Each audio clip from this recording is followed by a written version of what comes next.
വയനാട്ടിൽ പ്രിയങ്ക ഗാന്ധി എംപിയെ കാത്തിരുന്ന UDF നേതാക്കൾ പ്രതിഷേധിച്ചിറങ്ങിപ്പോയി.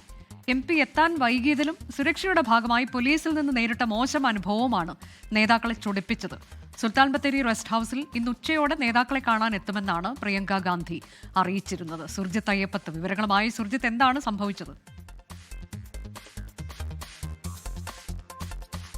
ഇന്ന് പ്രാദേശിക നേതാക്കൾ ഈ ബത്തേരി റെസ്റ്റ് ഹൗസിൽ എത്തിയിരുന്നു. ഇത് പ്രധാനമായും പ്രിയങ്ക ഗാന്ധി വിവിധ പരിപാടികളിൽ പങ്കെടുക്കുന്നതിന്റെ ഭാഗമായി കഴിഞ്ഞ ദിവസങ്ങളിലായി വയനാട് മണ്ഡലത്തിലുണ്ട്. അവർ പല മേഖലയിലും, അതായത് കോഴിക്കോട് ജില്ലയിലും അതോടൊപ്പം തന്നെ മലപ്പുറം ജില്ലയിലും വയനാട് ജില്ലയിലും വ്യാപിച്ചു കിടക്കുന്നതാണ് വയനാട് ലോക്സഭാ മണ്ഡലം. സ്വാഭാവികമായി മണ്ഡലത്തിൽ വിവിധ പരിപാടികളിൽ അവർ പങ്കെടുക്കുന്നുണ്ട്. സ്വകാര്യ പരിപാടികളുമുണ്ട്.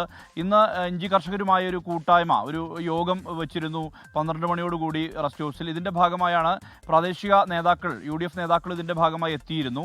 അവർ പക്ഷേ 12 മണി കഴിഞ്ഞു, 1 മണി കഴിഞ്ഞു, 2 മണിയായിട്ടും പ്രിയങ്ക ഗാന്ധി എത്തിയില്ല. അവർ വളരെ വൈകിയാണ് എത്തിയത്. ഇതിനിടയിൽ ചില നേതാക്കൾ ഈ കോമ്പൗണ്ടിൻ്റെ, റെസ്റ്റ് ഹൗസ് കോമ്പൗണ്ടിൻ്റെ വരാന്തയിലേക്ക്, കടുത്ത വെയിലുണ്ടായിരുന്നു, കയറി നിൽക്കാൻ ശ്രമിച്ചു. ഇതിനിടയിൽ പോലീസ് എത്തി അവരെ തടയുകയായിരുന്നു. സുരക്ഷാ കാരണങ്ങൾ ചൂണ്ടിക്കാട്ടിക്കൊണ്ട് തടയുന്ന നിലപാടാണ് സ്വീകരിച്ചത്. ഇതേ തുടർന്ന് ഇതിൽ പ്രതിഷേധം ഉയർന്നു. ആ പ്രതിഷേധത്തെ തുടർന്നാണ് നേതാക്കളിൽ ഒരു വിഭാഗം ആളുകളെല്ലാം തന്നെ മടങ്ങിപ്പോകുന്ന ഒരവസ്ഥ ഉണ്ടായത്. ഇതിനുശേഷം പ്രിയങ്ക ഗാന്ധി പരിപാടിക്കെത്തിയ ശേഷം ഈ നേതാക്കൾ ഈ വിഷയം സൂചിപ്പിച്ചു. ഇങ്ങനെ ഈ ഒരു നടപടിക്കെതിരെ നിലപാട് സ്വീകരിക്കുന്ന വിധത്തിൽ തന്നെ നേതാക്കൾ ഈ വിഷയം സൂചിപ്പിച്ചു. തിരിച്ച് മടങ്ങുമ്പോൾ പ്രിയങ്ക ഗാന്ധി ഉദ്യോഗസ്ഥനെ, അതായത് അവിടെ ചുമതലയുണ്ടായിരുന്ന ഉദ്യോഗസ്ഥനെ വിളിച്ച് ഈ വിഷയം സംസാരിച്ചു. കോൺഗ്രസ് പ്രവർത്തകരെയും മറ്റ് UDF പ്രവർത്തകരെയും തടയുന്നതുമായി ബന്ധപ്പെട്ട് അതിൽ രൂക്ഷമായ രീതിയിലുള്ള വിമർശനം ഉന്നയിച്ചുകൊണ്ടാണ് ഇവർ മടങ്ങുന്ന സ്ഥിതി ഉണ്ടായത്.